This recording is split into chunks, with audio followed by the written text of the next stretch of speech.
ប្រិយមិត្តអ្នកស្ដាប់ជាទីមេត្រីនៅពេលនេះវិទ្យុព័ត៌មាន Friend FM សូមជូនព័ត៌មានខ្លី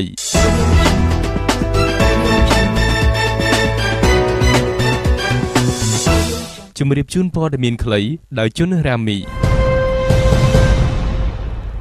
កូរ៉េខាងត្បូងស្នើឲ្យមានដំណាលភាពចំពោះនយោបាយការពារជាតិរបស់ជប៉ុន